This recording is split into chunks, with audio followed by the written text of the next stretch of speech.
Bien-aimé, na biso sombote na kombo na Yesu Masia éternel nzambe na ngoya pambola yo mulande ya émission na kombo ya éprouver les esprits aux émissions kamami na pasteur Jacques Kamouya église chrétienne dans le chemin du salut na katia émission oyo phrase ya éprouver les esprits nous on na katia mukande ya 1 Jean chapitre 4 verset 4 verset 1 lobby. Bien-aimé, n'ajoutez pas foi à tout esprit, mais éprouvez les esprits pour savoir si ce sont des dieux, car plusieurs faux prophètes sont venus dans le monde. Alors, vous allez que ça va nous éprouver par esprit, pour examiner par esprit, pour voyez que faux prophètes, baza et bien mokili. Bah, il y a un message à destruction où il y a combattre ban ensemble, il y a coacher ban ensemble na katia boumbo, ba comme sur esclave na bango. C'est pourquoi besoin que bien-aimé, il faut que y a éprouver par esprit pour que baso qui est outil et pas na nzambe. Nzambe a pambolande konyoso oyo prendre émission oyo. Avant que tu avances, tu ne comprends pas parce que éternel notre Dieu, Azali Nzambe, ou episo pema na bomo, Nzambe na biso na kacha bulingonaye, atike biso pema ou parce que alobinyo c'est na pema ekomisa, etika que tu ne komisa Nzambe, ko pese merci pour nyonso azali sala. Nzambe to pese merci aux ali malam, aux ali bolingo, aux ali bikamo, na nyonso zo sala na kat na biso, beaucoup masanso les onge pa na yonkole so masi, atika que bande ko bokolanda émission na tongo lelo ba pambola mana makambo na bango, ba pambola mana ndenge o bateli bango na pongi bala mo kiso to kolongono. Oza sunzambe liboso na bango ke ba projet bazana ngo pona mokolo ke liboso ba mona éclaircissement na makambo nyonso ba kosala na bebisi ba plan ténèbres na bomo na bango ba projet nyonso monguna ezala anéanti pour le bi ba nyonso ba nimeli opisa on pouvoir ya kolonga etumba nyonso monguna na kombo na Yesu Masia Nazareth amen. Aimé Zamba Pambola yo to bandi sikoyo pona kulanda émission na biso yo na kombo ya éprouver les esprits le to kopesa thème moko ya mutu ya makasi ndenge to baki la fois passée to blaki Satan ezali un ennemi vaincu c'est le sikoyo to ko sa ba ensemble que les chrétiens participent au triomphe de la croix.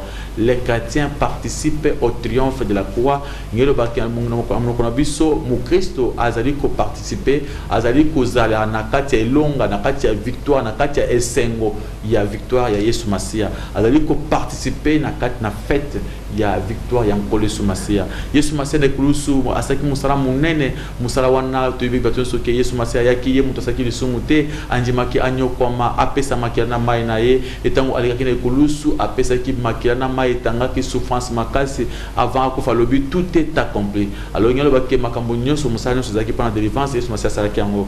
Le ban nzambe bebe baye bakate pona Yesu Masia kufanya kulusu zokande Yesu na kulusu akufa ki pona ko délivrer biso pona ko zo malédiction pour biso to comme bénédiction. Yesu Masia alataki bilakeli mabena biso ko akangola biso. C'est pourquoi le lo biso na bino to sto kangwami to zali ko participer na triomphe na ye na triomphe ya Yesu Masia ya kulusu ya do musala sama na kulusu et pesi victoire na biso so ba en ensemble. Yango to kina no kuyisa ba ensemble ke mu Kristo azali siko oyo ko participer na kati ya victoire le kolo ya diable azana victoire azako ko s'identifier na kati ya liwa pe na résurrection ya Yesu Masia na kati ya liwa pe ko seko na Yesu et pesi biso liberté et pesi biso victoire et pesi biso délivrance. Yango bande ko to ke otanga makambo oyo na mukande ya Ephésiens chapitre 2 à partir du verset 5 to commence jusqu'à verset 9 mais batangi na no verset 5 et 9 et 8 verset 5 et 6 batangi na kombo na Yesu Masia. Ephésiens chapitre 2 versets 5 et 6 nous lisons: Nous qui étions morts par nos offenses nous a rendus à la vie avec Christ. C'est par grâce que vous êtes sauvés. Il nous a ressuscités ensemble et nous a fait asseoir ensemble dans les lieux célestes en Jésus-Christ. Oui, tout le monde comment biso ba awake biso ba ono sto nyimele Yesu Masia nous qui étions morts par nos offenses donc faut qu'il na katia masomo na biso il nous a rendu à la vie avec Christ na katia Yesu Masia tango Yesu akufi assez que ba pesi biso pe bomoy to pe lobiko c'est par la grâce que vous êtes sauvés abito bikami na katia mawana nzambe balobi il nous a ressuscités ensemble et nous a fait asseoir ensemble au lieu céleste à ce que subiso nyonso na Yesu Masia ape afande subiso na bisika bileki likolo na nkolo Yesu Masia au lieu céleste Yesu Masia dans le lieu céleste où Isaïe Yesu Masia zali babi il nous a fait asseoir avec lui Vous allez participer à la victoire de Kolosso. Vous allez participer à la triomphe de la victoire de Kolosso. Et c'est ce que je na Yesu maze musa sana Kolosso zaki pona biso bato ko nyimela ye to longa ke tumba ilongo na ye to bika ki to kufi to seko ilongo na ye to vandi ko na bilika ya bisika bileki likolo to vandi sami nzambe avanci na bisika wana na kati ya bolingo na ye. Alors ce verset 8 et 9 ezolo banini batani sana kombo na Yesu Masia yoka verset 8 et verset 9 n'ezolo ba. Car c'est par la grâce que vous êtes sauvés par le moyen de la foi. Et cela ne vient pas de vous, c'est le don de Dieu. Ce n'est point par les œuvres, afin que personne ne se glorifie. C'est par la grâce que vous êtes sauvés. C'est par la grâce au moyen de la foi. C'est un don de Dieu. Cela ne vient pas de vous.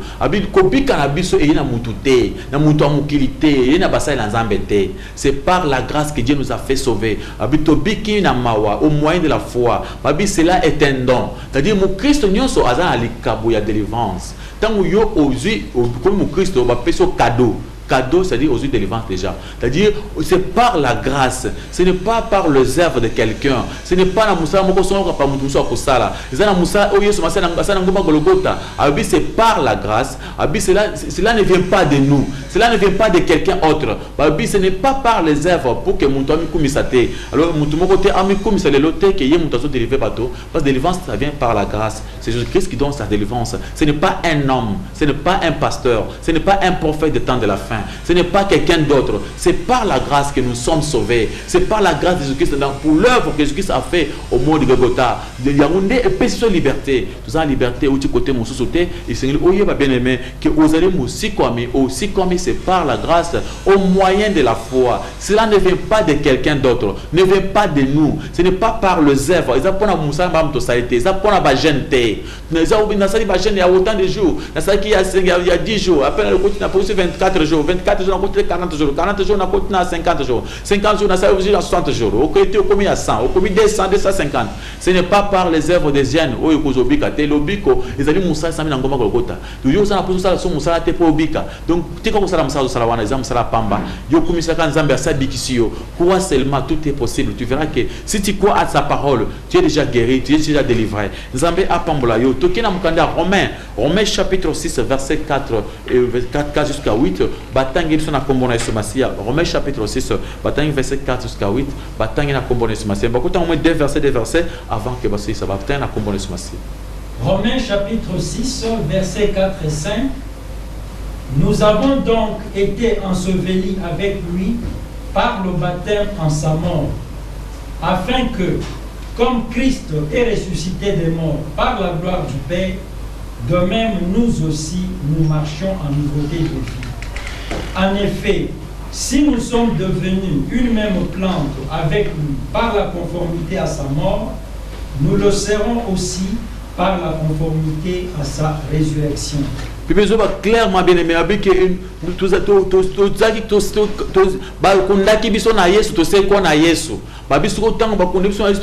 c'est par la foi il faut croire ces choses. Alors bi Yesu amisala kinzoto moko na biso amisala kinzete moko na biso obi Yesu masaya ki bana ko bikisa ba anjete ngola ta kinzoto amisala ki mutu lokola biso akufi na ikulusu pona biso aseko pona biso to misala nzoto moko plante moko elongo na koleso masia. C'est pourquoi esengeli mwana nzambe nyonso ayeba que c'est par la grâce au moyen de la foi Jésus-Christ a sauvé biso. Tous allez participer à triomphe ya ikulusu. Batangi so verset 6 et 8 batangi na kombona Yesu masia. Verset 6. Sachant que notre vieil homme a été crucifié avec lui, afin que le corps du péché soit détruit, pour que nous ne soyons plus esclaves du péché. Verset 8. Or, si nous sommes morts avec Christ, nous croyons que nous vivrons aussi avec lui. Bible clair. Yesu Masia alubi que zoto na biso ya kala vieil homme na biso asi akufi donc atoko tozui nzoto ya sika tozui bomo ya sika biso ba question ki muntu akomi na Yesu Masia akomi ekelamu ya sika makambo ya kaleleki pourquoi tozo ko se bato nzambe ke bozana condamnation bozana bila kelma be tika na nzoto akala siko tokomi na nzoto ya sika et Seigneur ba nzambe ba yeba comprendre que vous a délivré bozo participer na victoire ya kulusu victoire ya Yesu Masia apesa na kulusu alors c'est pas la grâce c'est un don un cadeau ils avaient privilège nzambe apesa biso to ko mériter yango te to mériter ka musala moko ya biso ka ya kunyimela Yesu Masia nzambe pambola vous connaissez la vérité et la vérité vous affranchira tous qui je pas que c'est pas nzambe comprendre vraiment que musala Yesu Masia sana kulusu zali musala munene ayi pona ko délivrer biso ko peso kimia na biso ka kunyimela Yesu Masia ko kuwa na musala saki kitoko ko kuwa na makambo bato bazoloba to lungola na kati ya ba penser ya biloko na langage ya bato to pesa confiance pas na Yesu Masia wana batangi na Galates chapitre 2 verset 20 jusqu'à 21 batangi na kombo Yesu Masia Galates chapitre 2 verset 20 à 21 Galates chapitre 2 verset 20 j'ai été crucifié avec Christ et si je vis ce n'est plus moi qui vis c'est Christ qui vit en moi si je vis maintenant dans la chair je vis dans la foi au Fils de Dieu qui m'a aimé et qui s'est livré lui-même pour moi. Puis vous avez clair dans verset 20 alors j'ai été crucifié avec Christ n'a bien que babeta qui m'a cité aux avez quitté mais nzamba le binjema que vous avez qui naie nzamba faire participer à la victoire naie makambonyo sous condamnation les qui condamné que zaki ne yayo yesu azwaki ce que toi tu étais crucifié ensemble avec lui maintenant ceux qui t'ont allé vivre les lots ils allaient vivre à bisoter vivre vivre ce n'est pas moi qui vis c'est Christ qui vit en moi alors si je vis aujourd'hui dans la chair tout ce que le billet soit avec c'est quand on moulim yesu avec c'est cher t'as pas combien ceux qui nous allez vivre aujourd'hui dans la chair je vis donc dans la foi la foi na kat na Yesu Masia oyo alingi ngai oyo asekwesi biso so qui na verset 21 alobi ne rejette pas la grâce de Dieu car si la grâce ils ont s'obtenir par la loi alors Christ akufi pamba batangi verset wana pour comprendre que Jésus-Christ akufi pamba te na kulusu Yesu Masia akufa ki pamba te asaki un grand travail un grand service pour ngana yo batangi verset 21 na komona Yesu Masia Nazareth Galates chapitre 2 verset 21 je ne rejette pas la grâce de Dieu car si la justice s'obtient par la loi Christ est donc mort en vain. Pourquoi bazo rejeter grâce munene boy un grand don donc on ba peso cadeau moko offert ba peso par la grâce zamba peso le bic délivrance munene et aujourd'hui donc ba tout ça ba que toza eza complète nyo c'est ça azanda munda muso ba tekeli bino ce que Yesu Masia pesi maklena mayo pesa kinini Yesu Masia asali musala makasi ngoma Golgotha alobi vous connaîtrez la vérité et la vérité vous affranchira na verset Jean chapitre 8 verset 1 alobi si le fils vous affranchit vous serez réellement libre et là aujourd'hui bato nzamba nzambe bazo pesa ba souci pour la nini nzambe alobi okondima par la grâce quoi que Nzambe asia sikolio ou quoi que vous a déjà délivré on est déjà des délivrés on est déjà des surtout longi bitumba vous allez vivre dans triomphe à Jésus-Christ vous allez participer à la victoire Yesu Masia de l'autre Yesu Masia a sa victoire pour na yemo côté alobi ce que vous ont côté alors Yesu Masia kufa ki pamba na kulusu Yesu kufa ki kana kulusu pamba alors bien aimé si les fils vous affranchis vous êtes réellement libre vous serez réellement libre alors le problème c'est quoi ba faux prophète bazoté abiso lokuta bazoté abiso kinan tobi kité pour bango baya ko sala musala bazana poussa baya ko sokola biso na mafuta na mai bazana poussa baya ko délivrer biso ibaboy délivrance o Yesu asali na kulusu Yesu asali Yesu a délivrer biso ba faux chrétien bazo boya ba faux pasteur bazo boya makambo oyo bazana poussa basala musala ko délivrer bato o Yesu yemoko asa délivrer victoire ezali confirmer na kata Yesu Masia l'ennemi a déjà vaincu azana donc victoire est complète donc ennemi azana comme ça ko sarate bana zan ba comprendre vraiment que habitu zali susu bien bitumba mususu te il nous a jamais demandé de faire encore d'autres combats parce que ça va combat ils en combat ni yo tra combat mo ya konyima Yesu Masia ya garder foi ya kumisa muntu asalongisio utana combat moko ya konyima ki makambo Yesu lobiza solo konyima ke musala ya kulusu ese dikisio musala musuba ko sala ezalite muna passer la vendre ko pesa ngai mbongo na sumba mafuta na sumba miki yake na zamba ko sambela pona bino bino pona ko délivrer bino nzamba lobi basi ba délivrer ki bato wana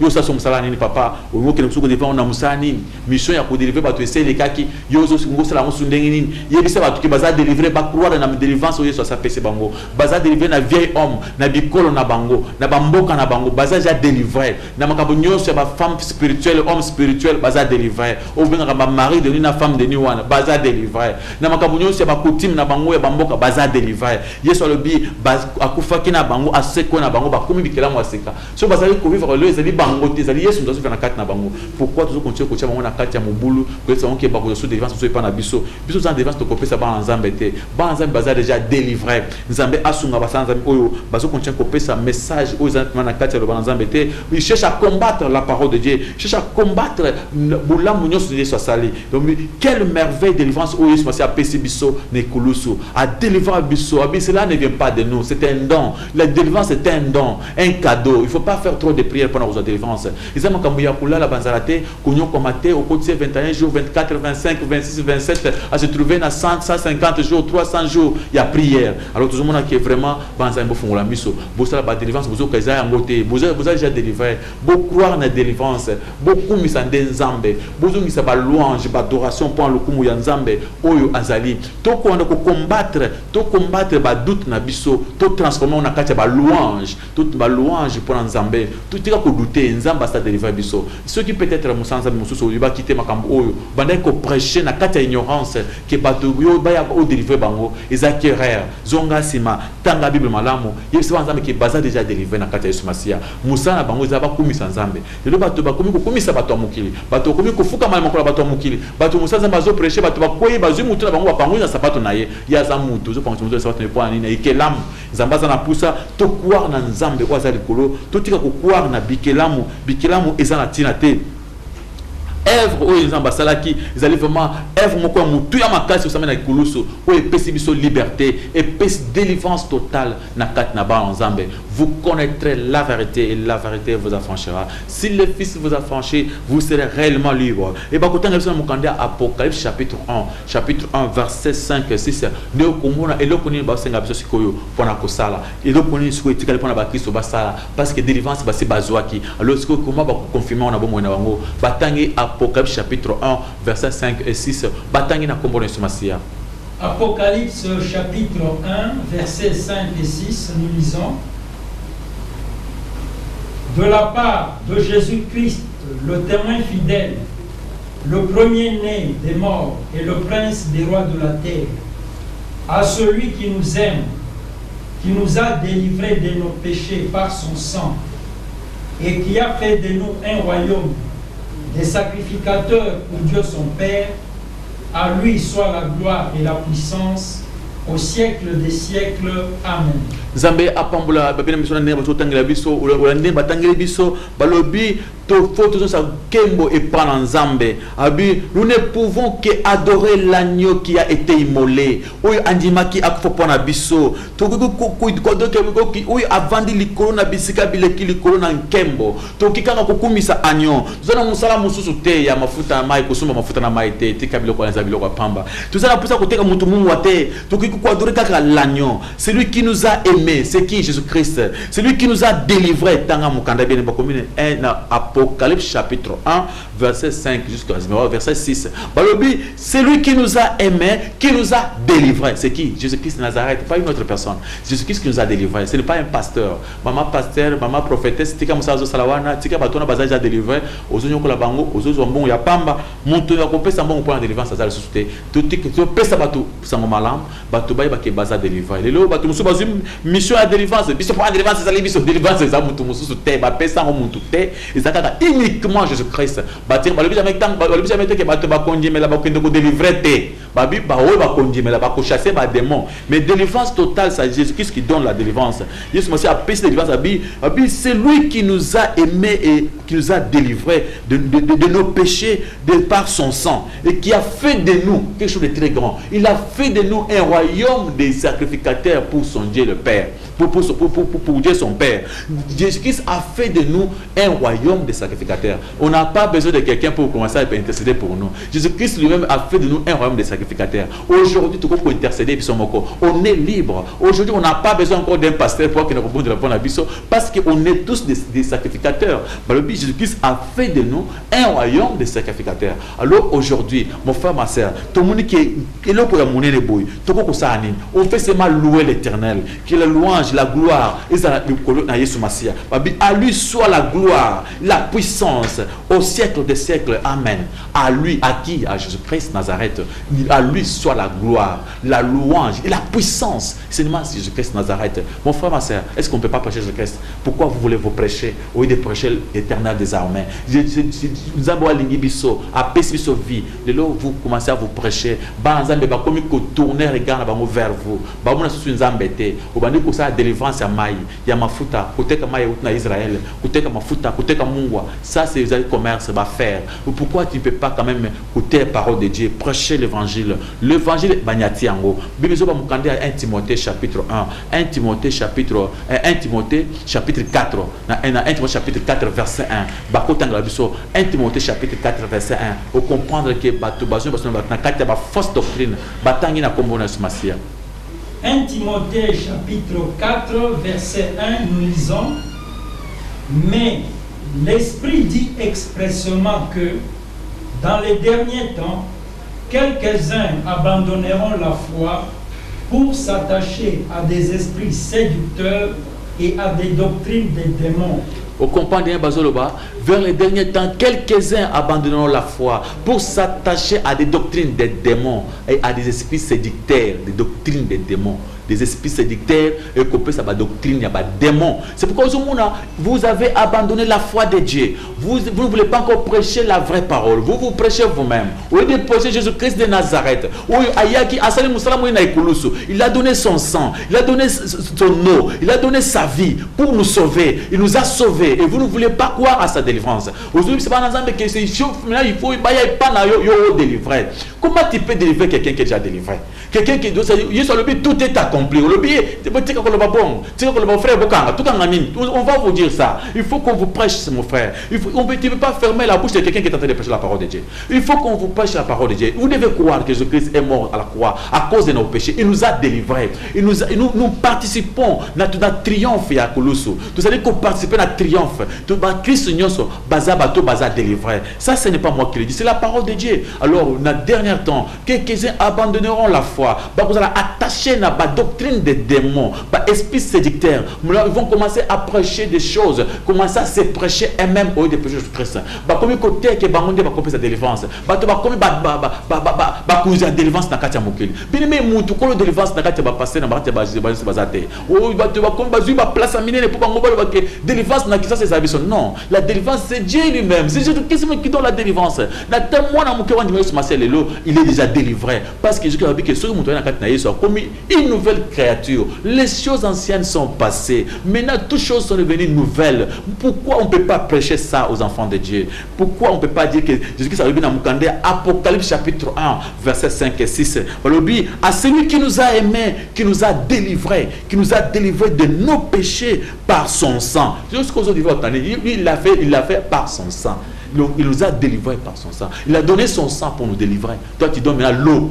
Tu veux comparer ton eau qui vient d'Israël avec le sang de Jésus, mon frère. Vous voulez comparer l'huile d'olive avec le sang de Jésus. Vous commencez à comparer le mungwa du sel avec le sang de Jésus. Vous comparez ça. Comment vous pouvez comparer ça? Jésus-Christ est mort à la croix. Andimi pour abi assez kusibiso. Abi bonji make boza délivré.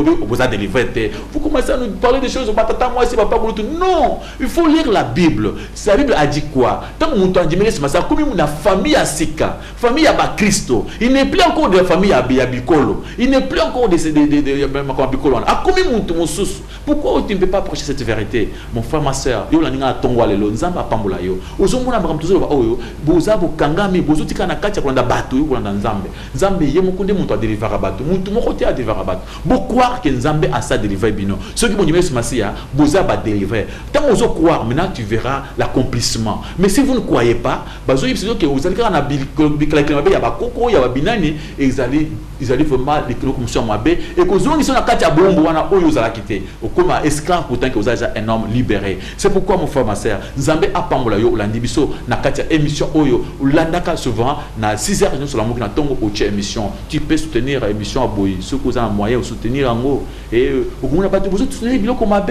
Quand les gens vous pochent la vérité, vous ne voulez pas soutenir. Zakara pasteur Nzamba Pambola yo, oui, Nzamba Pambola, c'est d'accord. Tu ne peux pas aussi faire quelque chose. Non, quelque chose à moquer. Nzamba Pambola non et nous avons une émission même si vous branché au cours ben abisso et notre adresse même les a branché wana.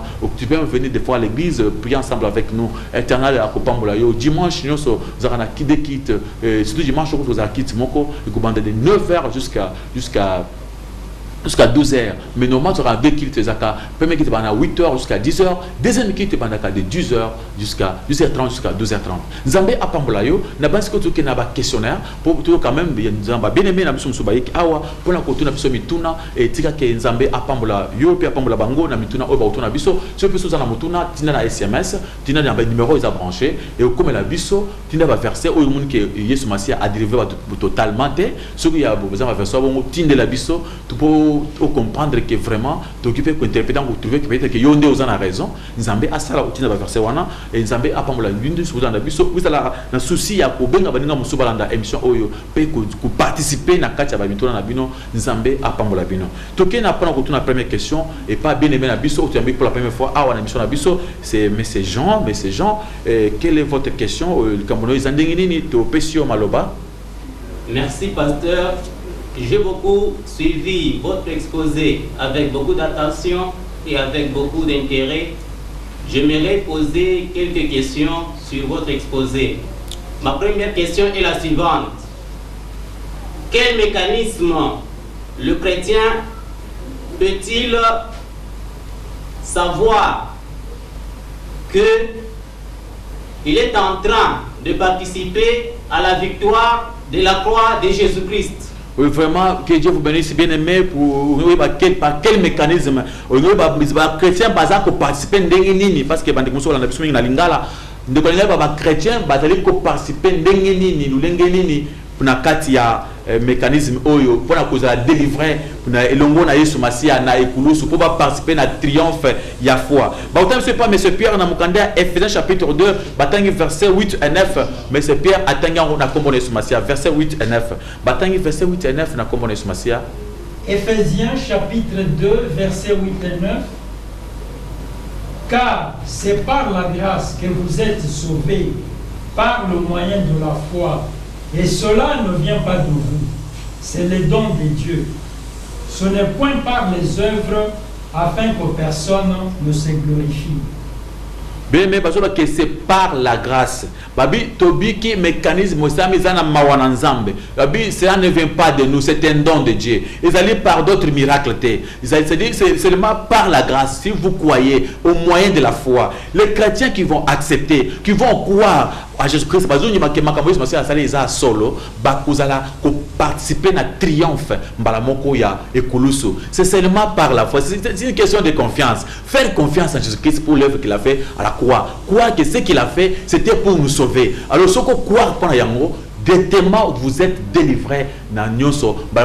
Participer à triomphe. Je ne sais pas si le bien-aimé a convaincu. Tous là déjà, mais c'est encore une autre question. Oui. Ma deuxième question est la suivante. Conformément au chapitre 6 du verset 4 dans le livre de Romains, de quel baptême s'agit-il? Du baptême que Jésus avait reçu de Jean-Baptiste ou le baptême que les croyants reçoivent? Oui, vraiment, à poser cette question, baptême en Yesu Masia azwaki ezali baptême nin de quel baptême s'agit-il? Babi baptême o Yesu Masia azwaki ezali to mitungisa te. D'abord qu'on lise d'abord le Romains chapitre 6 verset 4. Wana batangango pour que pas nzamba comprendre c'était de quel baptême d'abord. Qu'on lise d'abord ces versets au comment commence nzamba na bikamo akode biso batangi verset na kombo Yesu Masia. Romains chapitre 6 verset 4. Nous lisons: Nous avons donc été ensevelis avec lui par le baptême en sa mort, afin que, comme Christ est ressuscité des morts par la gloire du Père, de même nous aussi, nous marchions en nouveauté de vie. Ouais, ce que le baptême au bazo babi Yesu Masia na kola asekwaki akufi asekwe baptême au balingi bayeba zali baptême nini zali baptême le quoi Jésus Massia par exemple oh na mukanda Matthieu chapitre za baptême ya liwa na Yesu Massia oh ya par exemple baptême ya Jean Baptiste za baptême doté za baptême na ndenge Yesu Massia akufa ki na ekulusu asekwaki le quoi Yesu Massia akufi asekwe yango nde mutu epesi biso privilège oyo yango okomona baptême oyo bakotanga na mukanda ya Matthieu chapitre 12 verset 39 jusqu'à 40 Matthieu chapitre 12 verset 39 à 40 okomona sikoyo le baptême oyo Yesu Massia a salaki pour que biso nyonso to vivre Yesu azopesa exemple ya baptême wana oyo ezo sauver parce que quand ça baptême d'eau baptême ya nini eza wana te baptême ezo sauver biso awa yango bakotanga wana mukanda Matthieu chapitre 12 verset 39 jusqu'à 40 batana comme ça s'arrête. Matthieu chapitre 12 versets 39 et 40 nous lisons. Il leur répondit: une génération méchante et adultère demande un miracle. Il ne lui sera donné d'autre miracle que celui du prophète Jonas.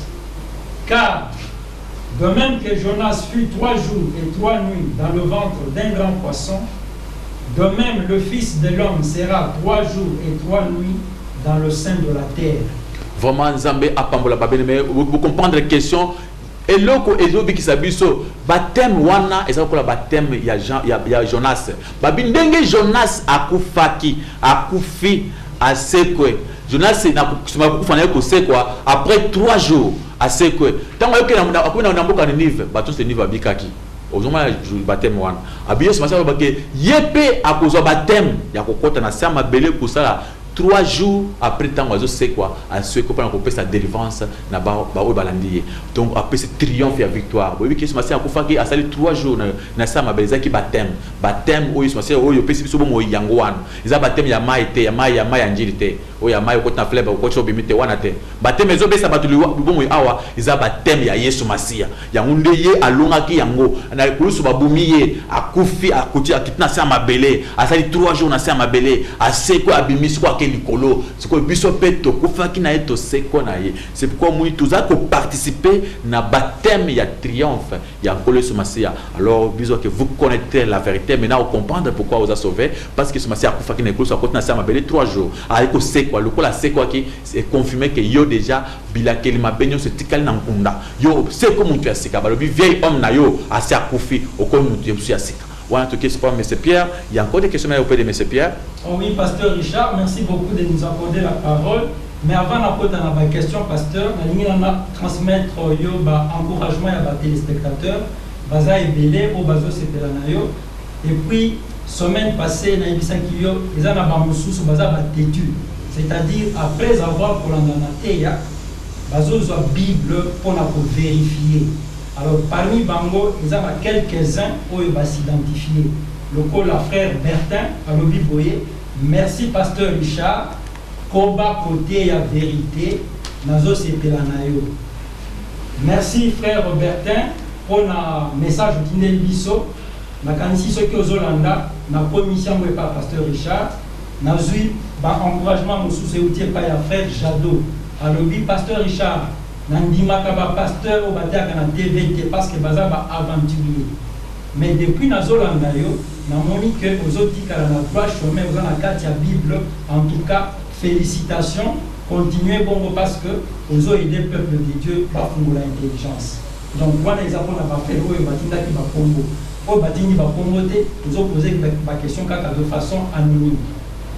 Ok, Zambé apambola bangona nous Zambé apambola bien-aimé frère Jadot et frère Bertin, que Dieu vous bénisse. Il y a beaucoup de hommes de Dieu qui ba message sans nom moi tout temps en réalité sauf tu as message tinda combo tu n'as même place au Vandaka comme on frère Jadot nanga ou bien alimenter à ce moment-là on saura quand même koyer ba identifier bino na ba message na bino ba questionnaire vous poser ba ke mikuno vous pour vous tourna et koza eyano Zambé apambola bino ou tu allez avancer que Dieu bénisse va faire na biso pour encouragement na bino continuez aussi à prier pour le pasteur Richard parce que bangona baza ebele bazolinga te nous salaboy bazo comme thème passe alors il faut prier que Nzambe na biso confondre bangona. OK, merci pasteur. Si vous continuez à série à ma question, d'après Apocalypse 1 versets 5 et 6, Bible les autres disent que Jésus a délivré biso par son sang. Bino ba pasteur bozo boy a délivrance à Jésus par son sang. Bolingi bo délivrer peuple de Dieu.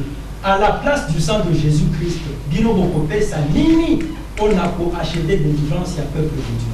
Vraiment, Zambé a pambola bien, mais a posé Moutuna. C'est bon, c'est que vous pouvez savoir, comment vous poser ma question, c'est vraiment important. Mais question, vraiment, ils allaient question au capital, ils allaient éclaircissement, et pas dans Zambé belé. Le bien, mais a posé question à lui, ceux qui te le disent que, bah, délivrance à Yesmasia et sécurité, n'a makila pesa qui biso to pesinin.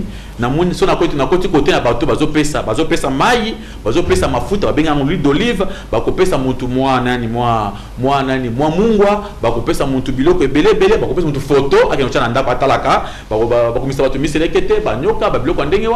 Peut-être que ba peut dire botala entre binomoko entre mafuta mai mungwa misekete banyoka kubima ba sete na zoto bato totala sikoyo entre yango na makila ma Yesu eloko nini koza na valeur tuko kupona nini le sang de Jésus-Christ et ce Christ biso ou bien mai à Jourdain ou bien mafuta mbila ou bien mafuta nini vous ne pas mafuta mbila ou bien mafuta mbila ou bien mafuta olive ou bien mafuta nini.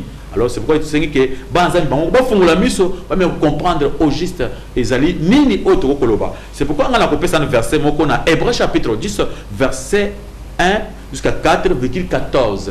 De tout le monde a comment Yesu Masia Zota et Sabino, ce qu'il lui a fait pour nous. Alors pourquoi les autres bozo boya délivrance totale où ils sont passés bino. Parce que beaucoup croire na nini, ou nini ba kopesa makile na bango. So on passer à pesa makile na yepo ya kufa bato ba se ko na ye azate. On se ba ngaliwa. Passer moko kopesa makile na ye azate.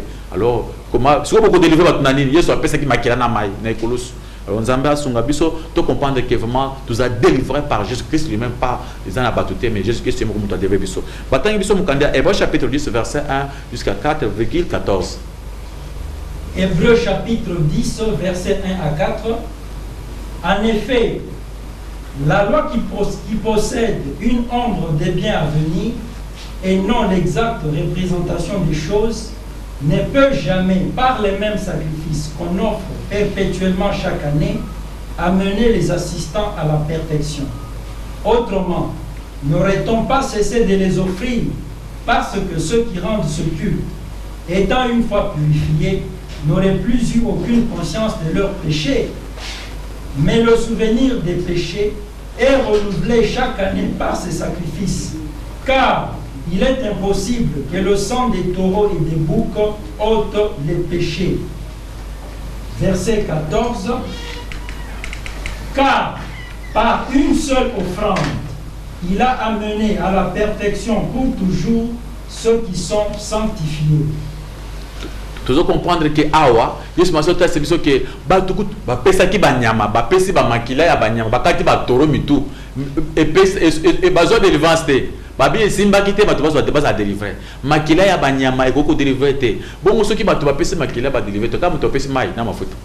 Donc bato ba pesi banyama ba kati banyama mitunyo so wana babi sala ke lokote. Babi délivrance ya solo. Izaka na Yesu Masi a pesi a pesi mbeka moko ya mutu ya makasi une fois pour toutes. Babi ils allaient souvent une fois pour toutes et sili makamusu ya kopesa eloko pona délivrance ezate donc bon ozo senga ya délivrance ani papa balobi basi ba pesa ki déjà pana Yesu Masi afuta ki soko muniki Yesu azanya on ayo kende ko senga na lo apesa mbongo musu apesa na lo la soki yo muniki otonda kite mais de Yesu afuta ki pana Nzambe afuta ki pa mutu musu te Nzambe nde mutu abengi biso tozali to bana Nzambe Yesu Masi akufa ki pona masumu na biso pona kulungula condamnation o Nzambe apesa ki biso alors ezaki pona ko mutu musu te alors bien mais tika cause distraction au comprendre que vraiment délivrance est totale. Alors tout le monde qui est basé dans ignorance, la vraie délivrance c'est Jésus-Christ lui-même qui donne la délivrance. Oui, mais ce Pierre, vous avez pas eu pendant le questionnaire, monsieur Tikali. Bino kakaba pasteur ba berger boboy délivrance oye soit pesibiso. Comment expliquer alors? Vous continuez côté par rapport à Paul par exemple, Azaraki Koloba, je suis apôtre par la volonté de Jésus-Christ. Bino lelo boboy délivrance oya Yesu. Peut-on continuer à vous considérer comme les serviteurs de Dieu? Vraiment, Nzambe apambola babine me pona ba question moko ya mutu ya makasi e bandeko bonda émission o vraiment e bonda una ndenge ya bonzambe kutala na una ndenge ya distraction te ou nga pona ou soutenir cause moko ya démote faut la ndanga una ndenge ou soutenir ma parole de Dieu et les autres aujourd'hui ba tumsu to kansa ba vrai mais mingi ba faux ba e pona ko délivrer ba Nzambe o Nzambe moko sa délivrer ki et na kati ba église ba peso ba service e belia ba délivrance landana c'est la kate mais nga zo que déjà osa délivrer il faut que nous semble la pona ko simba délivrance na yo baso pesa kiyo biso tout semble na kati ba père délivrance vous allez continuer ko semble pona batu o ba yibili Nzambe te ba bongola mitema baso délivrance et le soki batu maso bazo ne botulo awa komato ko tanga batu oyo bazo boya délivrance o Nzamba pesi batu bango bazo pesa ya bango délivrance ba boya délivrance ya kolus bango ba pesi ya mbongo pesi mbongo ya prophétie o pesi mbongo ya basala musale pa musale na Nzambe ozana ba démon mitane il faut ko pesa mbongo ya démon mitane démon moko 50 ou démon moko 100 $500 pour 5 démons démon ya azara makasi mingi il faut basala boyo il faut mafuta il faut mungo omoni biloko nyoso wana ba bitiko pour to comprendre malam Galates chapitre 1 verset 6 verset 10 batangi na kombo na Yesu Masia au comprendre ce que délivrance ou itraite par Nzambe ezalini Galates chapitre 6 verset chapitre 1 verset 6 verset 10 batangi biso na kombo na Yesu Masia. Galates chapitre 1 verset 1 nous lisons Paul apôtre non de la part des hommes ni par un homme, mais par Jésus-Christ et Dieu le Père, qui l'a ressuscité des morts et tous les frères. Pendant verset 6. Verset 6. Verset 6. Je m'étonne que vous vous détourniez si promptement de celui qui vous a appelé par la grâce de Christ pour passer à un autre évangile. Non pas qu'il y ait un autre évangile, mais il y a des gens qui vous troublent et qui veulent renverser l'évangile de Christ.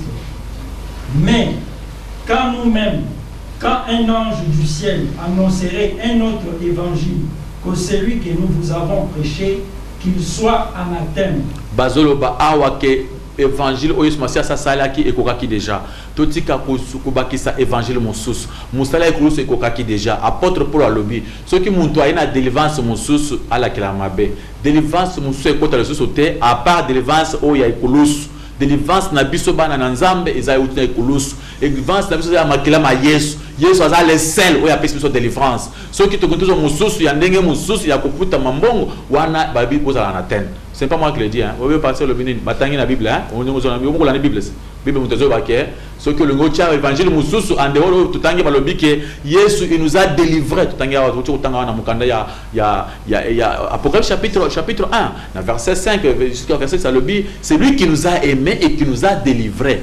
Il nous a délivrés par son sang. Donc, a délivré Bisso. Il a fait de nous un royaume de sacrificateurs pour Dieu son Père. C'est alors, donc, délivrance, c'est louer l'Éternel, le glorifier. Tout ce que nous pouvons faire, c'est quoi? Commencer à l'adorer, le glorifier. Mon frère, ma soeur, vous n'avez pas d'autre chose à faire. Tout ce que vous avez à faire, c'est glorifier l'Éternel des armées parce qu'il vous a délivré. Il vous a donné la vie. Alors, nous sommes à Katia Koutim. Alors, vieil homme n'a Bisso, Azaja condamné. On est déjà des délivrés, des sauvés au nom de Jésus. Il faut seulement croire, avoir la foi. Alors ceux qui m'ont aillé, abandonné côté qui vous a délivré, abandonné aussi Bamasum Yabako Yakala, là je m'avais qu'ils sont en atteinte. Donc nous croyons à la véritable délivrance. Oh Jésus Massia, on n'a pas besoin encore de l'huile ou bien de l'eau pour être encore délivré de quoi? De quoi encore? Pourquoi vous voulez délivrer quelqu'un qui est déjà délivré? Dieu nous a déjà délivrés. Vous n'avez ce à nous prêcher l'évangile parce que vous n'avez pas d'autre méthode. Il y a des gens qui me disent que passer chayo, on délivre pas tout. Mais c'est que je comprends la parole de Dieu malam. Bateau, soit ça délivré. Qu'on délivre, mais ça monte parole de Dieu, on délivrer. Ce qui n'a que parole de Dieu, n'a délivré yo. C'est-à-dire yo tant on dit ce Massia, aussi ma coquille a vous a délivré parce que soit qu'on délivrer, montunyo soit qu'on dit ce Massia. C'est pourquoi mon frère ma sœur, que Dieu vous bénisse. Nous allons pousser que Zabena biso apambola. Nous avons mingi ya kolobate kasi éternel des armées aza na bino parce que Nzambe na bikamo aza vraiment Nzambe ya bolingo vraiment toujours ki ngonga c'est déjà c'est l'on c'est là qui déjà tout ça c'est ngonga mingi te c'est pourquoi toujours ko komisa éternel des armées to komisa Nzamba pambola mboka na biso ba kampa ba konza mboka Nzamba pambola ba bien aimé souvent aller chemin balandi na biso ba pasteur basa na Nzambe ko so bozali le boko na Nzambe eza na bino et vous la béni par Dieu tout puissant. mawana nzambe esimba bino nzambe azana biso ezala mukolo malamu tongo malamu la mwisa bato mosusu souvent lobby na 6h sous landa émission oyo na kombo ya éprouver les esprits ali émission et quand même na pasteur Charles Kamo ya Église chrétienne le chemin de salut botika la malamu kimena nzambe ezana bino na kombo na Yesu Masia amen.